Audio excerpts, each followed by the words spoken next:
Doctor YS Rajasekhar Reddy. ఈ పేరు వినగానే తెలుగు ప్రజల గుండెల్లో తెలియని అభిమానం, ఆనందం.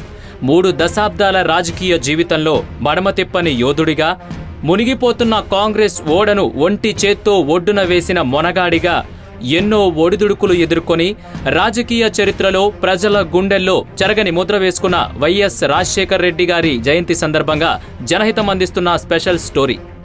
ఎడుగూరి సందింటి రాజశేఖర్ రెడ్డి కడప జిల్లా జమ్మలమడుగులోని సిఎస్ఐ క్యాంబెల్ మిషన్ ఆసుపత్రిలో 1949 జూలై 8న జన్మించారు. తండ్రి రాజారెడ్డి నుంచి వారసత్వంగా బాల్యం నుంచే వైఎస్ రాజశేఖర్ రెడ్డి నాయకత్వ లక్షణాలను అందిపుచ్చుకున్నారు. బళ్ళారిలో ప్రాథమిక విద్యను పూర్తి చేసిన వైఎస్ఆర్ విజయవాడలోని లయోలా కాలేజీలో డిగ్రీని అభ్యసించారు. ఆ తర్వాత గుల్బర్గా యూనివర్సిటీలో మెడిసిన్ పూర్తి చేశారు. తదనంతరం వెంకటేశ్వర యూనివర్సిటీ నుంచి హౌస్ సర్జన్ పట్టా పొందారు. విద్యార్థి దశలోనే నాయకత్వ లక్షణాలు ఉండడంతో విద్యార్థి నాయకుడిగా కూడా పనిచేశారు వైఎస్.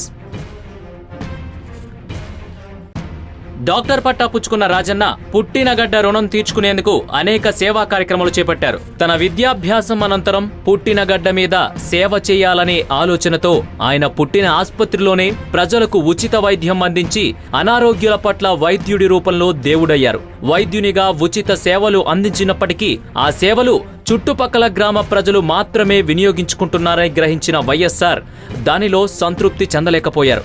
రాష్ట్ర ప్రజలందరికీ ఏదో విధంగా సేవ చెయ్యాలని తప్పించారు. ఆ తపనలో నుంచే పుట్టిన ఆలోచనే రాజకీయం. రాజశేఖర్ రెడ్డికి విద్యార్థి దశలోనే నాయకత్వ లక్షణాలు బయటపడ్డాయి. యువజన నాయకుడిగా పొలిటికల్ ఎంట్రీ ఇచ్చి వడివడిగా రాజకీయాల వైపు అడుగులు వేశారు రాజన్న. పుట్టుకతోనే నాయకత్వ లక్షణాలున్న వైఎస్ఆర్ ప్రజలకు మరింత సేవ చేయాలనే ఆలోచనే ఆయనని రాజకీయాల వైపు అడుగులు వేసేలా చేసింది. దీంతో తన 26వ ఏట ప్రత్యక్ష రాజకీయంలోకి రంగప్రవేశం చేశారు వైఎస్ఆర్. యువతకు స్ఫూర్తినిస్తూ కడప జిల్లా యువజన కాంగ్రెస్ కార్యదర్శిగా పదవిని చేపట్టారు. తనదైన శైలిలో యువనేతగా ప్రజాసేవలో దూసుకుపోతూ 1978లో పులివెందుల నియోజకవర్గ ఎమ్మెల్యేగా పోటీ చేసి తొలిసారే విజయం సాధించారు. శాసనసభకు ఎన్నికైనప్పటి నుంచి ఆయన రాజకీయ సునామీ మొదలైంది. అప్పట్లో జనతా పార్టీ ప్రభంజనాన్ని ఎదుర్కొని విజయం సాధించిన వెంటనే ఆయనను మంత్రి పదవి వరించింది.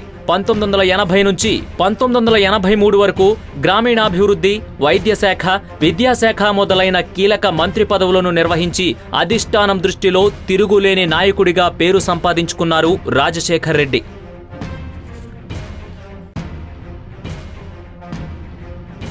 యువజన నాయకుడిగా, ఎమ్మెల్యేగా, మంత్రిగా బాధ్యతలు నిర్వహించిన వైఎస్ఆర్ రాజకీయ చతురతను గుర్తించిన కాంగ్రెస్ పార్టీ అధిష్టానం ఆయనకు రాష్ట్రంలో ఎంతో కీలకమైన పీసీసీ అధ్యక్షుడి బాధ్యతలు అప్పగించింది. 1983లో మొదటిసారిగా, 1998లో రెండవసారి పీసీసీ అధ్యక్షుడిగా బాధ్యతలు చేపట్టి పార్టీకి సారథిగా పనిచేశారు వైఎస్ఆర్. వైఎస్ఆర్ ప్రతిపక్ష హోదాలో ఉంటూ ప్రజల తరపున నిర్విరామ పోరాటం చేసి తన రాజకీయ చతురతతో ప్రభుత్వానికి ముచ్చెమటలు పుట్టించి ప్రజా నేతగా ఎదిగారు. 1999లో అసెంబ్లీలో ప్రతిపక్ష నేతగా ప్రభుత్వ వైఫల్యాలను ఎండగడుతూ అధికార పార్టీకి చుక్కలు చూపించారు. రాష్ట్ర రాజకీయాల్లో మంచి పట్టును సంపాదించిన వైఎస్ఆర్ ప్రతిపక్ష నేతగా రాష్ట్ర ప్రజల హృదయాలను దోచుకున్నారు. సినీ నటుడు స్వర్గీయ ఎన్టీ రామారావు తెలుగుదేశం పార్టీని స్థాపించి 1983 ఎన్నికల్లో ప్రభంజనం సృష్టించి అధికారంలోకి వచ్చారు. ఆ ఎన్నికల్లో టీడీపీ ప్రభంజనాన్ని ఎదుర్కొని కడప జిల్లాలో పులివెందుల నుంచి గెలుపొందిన ఏకైక ఎమ్మెల్యే ఒక్క రాజశేఖర్ రెడ్డి మాత్రమే. అప్పట్లోనే రాజశేఖర్ రెడ్డి పట్ల ప్రజలు ఎంత విశ్వాసం చూపారో ఈ విజయం బట్టే చెప్పవచ్చు. రాష్ట్రంలో బలమైన అధికార పార్టీగా అవతరించిన టీడీపీ వైఫల్యాలను ఎండగడుతూ ప్రభుత్వం ప్రవేశపెట్టిన మంచి కార్యక్రమాలకు సహకారం అందిస్తూ మంచి ప్రతిపక్ష నేతగా ఎంతో గుర్తింపు తెచ్చుకున్నారు వైఎస్ఆర్. కాంగ్రెస్ పార్టీని రాష్ట్రంలో పటిష్టపరచడంలో కీలక పాత్ర వహించారు. ప్రతిపక్ష నేతగా 5 ఏళ్ల పాటు ప్రభుత్వ ప్రజా వ్యతిరేక విధానాలను ప్రజల దృష్టికి తీసుకువెళ్లి వారిని చైతన్యవంతులను చేశారు. ప్రజల కష్టాలను మరింత దగ్గర నుంచి చూసినప్పుడే తగిన న్యాయం చేయగలమని భావించిన రాజన్న మహాపాదయాత్రకు శ్రీకారం చుట్టారు. ప్రతి బీదవాడి కన్నీటి చెమను తాకి చలించిపోయారు. ఓవైపు ప్రచార ఆర్భాటాలతో హైటెక్ జిమ్మిక్కులతో ప్రజలను మభ్యపెడుతూ టీడీపీ పరిపాలిస్తున్న రోజులవి. మరోవైపు కరువు కోరల్లో చిక్కుకుని అల్లాడుతున్న రైతులు, ఆసరా కరువై కన్నీరు పెడుతున్న పల్లెలు, నిరుద్యోగుల నిరసన గళాలు మిన్నంటిన సమయం, రైతన్నల ఆక్రందనలు, నేతన్నల ఆత్మహత్యలు, ఇలా ఎన్నో కన్నీటి గాథలకు చెందిన బాధలను, కష్టాలను దగ్గర నుంచి చూస్తేనే వాళ్లల్లో ఆత్మస్థైర్యాన్ని నింపి న్యాయం చెయ్యాలని తపించిన రాజన్న 50 ఏళ్లు పైబడిన తన వయసును కూడా లెక్క చేయకుండా మండుటెండలో పాదయాత్రకు శ్రీకారం చుట్టారు. అయితే ఎక్కడి నుంచి మొదలు పెట్టాలనే ఆలోచనలో ఉన్నప్పుడు దివంగత నేత ఇంద్రారెడ్డి భార్య, మాజీ మంత్రి, సోదరి సమానురాలైన సబితా ఇంద్రారెడ్డి నియోజకవర్గమైన చేవెళ్ల నుంచి పాదయాత్రకు శ్రీకారం చుట్టాలని వైఎస్ భావించారు. దీనికి ఆమె సుముఖత వ్యక్తం చేయలేదు. అయినా రాజన్న పట్టు వదలని విక్రమార్కుడిలా చేవెళ్ల నుంచే తన పాదయాత్రను తొలి అడుగు వేశారు. అయితే రాజన్న నీ తోడుగా నేను వస్తా అంటూ సబిత కూడా రాజన్నకు తోడుగా వస్తా అని అన్న బాటకు తోడైంది. అలా 2003 ఏప్రిల్ 9న మహాపాదయాత్రకు బీజం పడింది. కన్నీరు సైతం ఆవిరైపోయి ఎండిన డొక్కలతో బిక్కు బిక్కుమంటున్న ప్రతి గుండెను తడిమారు రాజన్న. కష్టమొస్తే కంట్లో కన్నీరునవుతా, ఆకలేస్తే కంచంలో కూడునవుతా అంటూ ప్రతి ఇంట్లో పెద్ద కొడుకులా ఉంటా అంటూ తన పాదయాత్రతో ప్రజల జీవితాల్లో భరోసా నింపుతూ ముందుకు సాగారు రాజన్న. అన్నపూర్ణ అనిపించుకున్న ఆంధ్రప్రదేశ్లో అన్నం కరువై అల్లాడుతున్న అన్నార్తుల ఆకలి పోరును ప్రపంచానికి చాటి చెప్పిందే ఆ పాదయాత్ర. మరోవైపు అనితర సాధ్యమైన రీతిలో ప్రాణాలు పణంగా పెట్టి 1600 కిలోమీటర్ల మేర చేసిన ఆ పాదయాత్ర ప్రజల్లో భరోసాని కల్పించడమే కాదు, మునిగిపోయి దశలో ఉన్న కాంగ్రెస్ పార్టీకి జవజీవాలు నింపింది. వైఎస్ రాజశేఖర్ రెడ్డి రాజకీయ జీవితంలో చేపట్టిన ప్రజా ప్రస్థానంలో పాదయాత్ర ఓ మైలురాయి. ఈ పాదయాత్రకు ముందు వైఎస్ఆర్ వేరు, పాదయాత్ర తర్వాత వైఎస్ఆర్ వేరు అని చెప్పడంలో ఏమాత్రం సందేహం లేదు. ప్రజా సమస్యలను తెలుసుకునేందుకు, ప్రజలకు నేనున్నానంటూ భరోసా ఇచ్చేందుకు చేపట్టిన ఈ పాదయాత్ర వైఎస్ఆర్ లో ఎంతో మార్పు తెచ్చింది.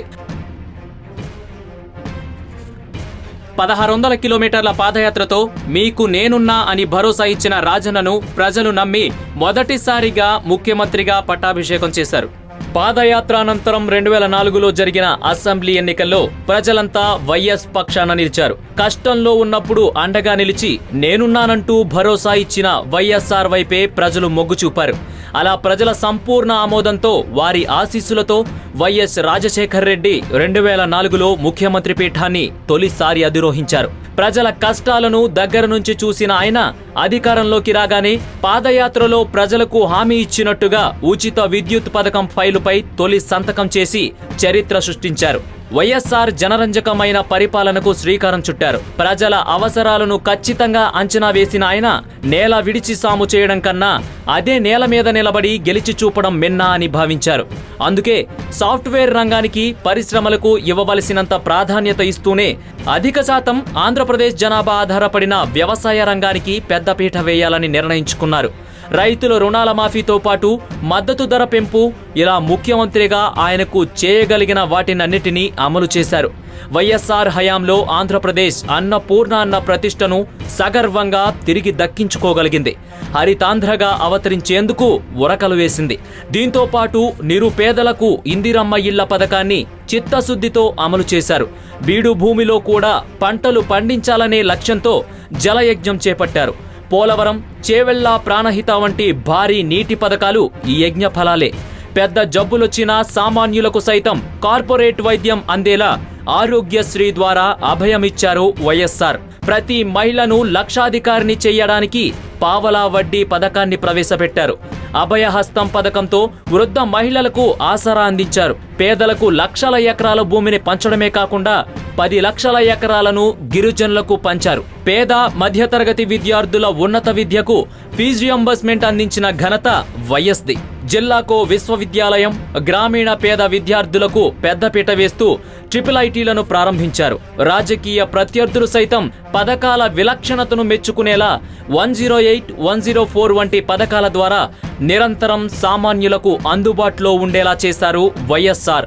ఆంధ్రప్రదేశ్లో కాంగ్రెస్ పార్టీ ఎన్నో సంవత్సరాలు పాలన కొనసాగించినప్పటికీ కాంగ్రెస్లో ఉన్న ఆధిపత్య పోరు, అంతర్గత కుమ్ములాట నేపథ్యంలో 5 ఏళ్ల పాటు ఏ నాయకుడు ముఖ్యమంత్రిగా పనిచేయలేకపోయారు. ప్రతిపక్ష హోదాలో ఉన్నప్పుడు పార్టీని ఏకతాటిపై తీసుకువచ్చి 2004 ఎన్నికల్లో కాంగ్రెస్ పార్టీని అధికారంలోకి తీసుకురావడానికి ఒంటి చేత్తో కృషి చేశారు వైఎస్ఆర్. అనంతరం ముఖ్యమంత్రిగా బాధ్యతలు చేపట్టి 5 ఏళ్ల పాటు సమర్థవంతమైన పాలనను రాష్ట్ర ప్రజలకు అందించి చరిత్ర సృష్టించారు రాజన్న.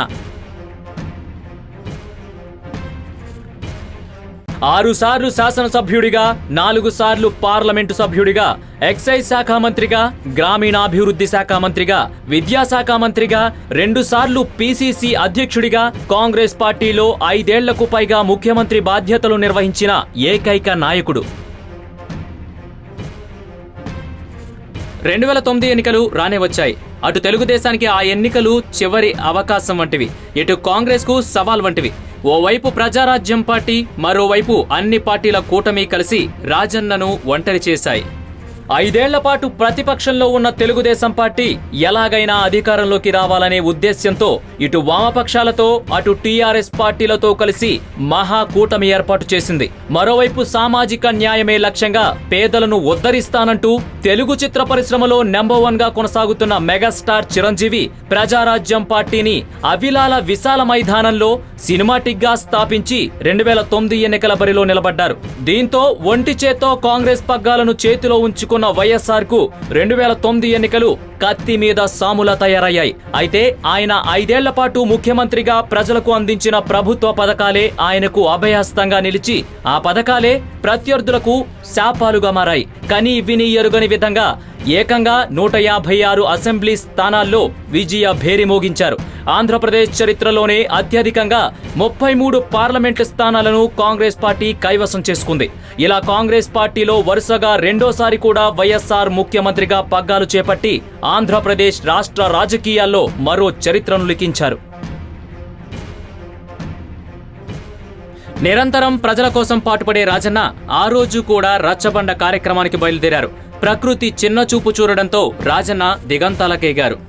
ముఖ్యమంత్రిగా తన 5 ఏళ్ల పాలనలో ఎన్నో అభివృద్ధి కార్యక్రమాలు చేపట్టినప్పటికీ ప్రజలకు ఇంకా ఏదో చెయ్యాలని భావించిన వైఎస్ఆర్ ప్రజలను ముఖాముఖి కలుసుకుంటేనే క్షేత్రస్థాయిలో ఉన్న సమస్యలు తెలుసుకుని పరిష్కరించొచ్చనే ఉద్దేశంతో గతంలో ఏనాడు చేయనటువంటి ప్రతిష్టాత్మకమైన రచ్చబండ కార్యక్రమానికి శ్రీకారం చుట్టారు రాజశేఖర్ రెడ్డి. ఈ మహత్తర కార్యక్రమంలో పాల్గొనేందుకు 2009 సెప్టెంబర్ 2వ తేదీన బయలుదేరిన రాజశేఖర్ రెడ్డి పట్ల ప్రకృతి చిన్న చూపు చూసింది.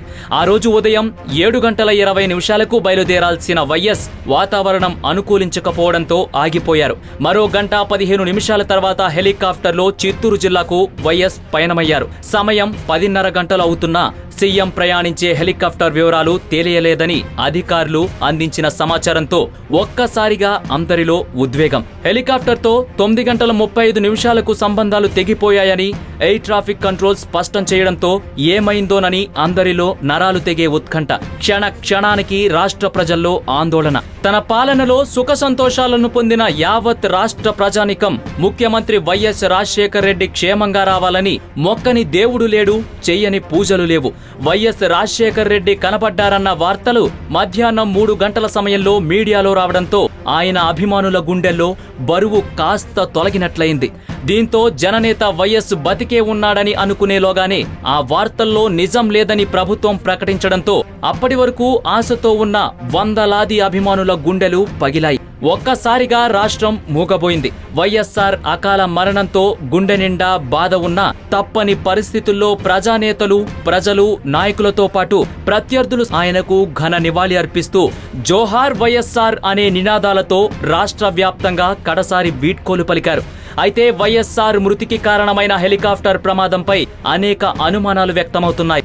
హెలికాప్టర్ ప్రమాదానికి రిలయన్స్ కంపెనీకి సంబంధం ఉందనే పలు ఆరోపణలు పుట్టుకురావడంతో ఒక్కసారిగా ఆగ్రహంతో ఊగిపోయిన వైఎస్ఆర్ అభిమానులు ఆ సంస్థకు సంబంధించిన ఆస్తులపై దాడులు చేశారు. ఆంధ్రప్రదేశ్లో లభ్యమయ్యే కేజీ బేసిన్ నుంచి ఉత్పత్తి చేసే గ్యాస్ ను ఇతర రాష్ట్రాలకు తరలిస్తున్న రిలయన్స్ సంస్థకు వైఎస్ఆర్ అడ్డుకట్ట వేశారని, ఆ గ్యాస్ తన ప్రజలకే అందించాలనే ప్రయత్నంలో భాగంగా సదరు సంస్థ వైఎస్ఆర్ పై కక్ష కట్టి హెలికాప్టర్ ప్రమాదానికి కారణమయ్యారనే ఆరోపణలు ఇప్పటికీ వినిపిస్తూ ఉండడం గమనార్హం. ప్రమాదానికి కారణమైన హెలికాప్టర్లో ఉన్న కాక్పీట్ లో రికార్డైన సంభాషణలకు సంబంధించిన వివరాలు ఇప్పటికీ బయటకి రాకపోవడం ఈ అనుమానాలకు మరింత ఊతమిచ్చింది అనడంలో ఏమాత్రం సందేహం లేదు. వైఎస్ఆర్ మరణంతోనే కాంగ్రెస్ తుడిచిపెట్టుకుపోయిందంటే దేశ రాజకీయాలపై ఆయన ముద్ర ఎలాంటిదో అర్థం చేసుకోవచ్చు. ఏది ఏమైనా అశేషమైన తెలుగు ప్రజలకు సేవలందించి వారందరి గుండెల్లో చిరస్థాయిగా నిలిచిపోయారు. ఇప్పటికీ రాజన్న పేరు చెబితే తెలుగు రాష్ట్రాల ప్రజల కళ్ళు చెమరుస్తున్నాయంటే ఆ మహానేత పాలనలో జనం ఎంత సుఖంగా ఉండేవారో అర్థమవుతుంది. ఆయన జయంతి సందర్భంగా ప్రియతమ నాయకుడు రాజశేఖర రెడ్డి ఆత్మకు శాంతి కలగాలని జనహితం ప్రజల తరపున కోరుకుంటోంది. ఈ వీడియో మీకు నచ్చినట్లయితే లైక్ చేయండి, షేర్ చేయండి. మరిన్ని అప్డేట్స్ కోసం మా జనహితం టీవీని సబ్స్క్రైబ్ చేయడం మాత్రం మర్చిపోకండి.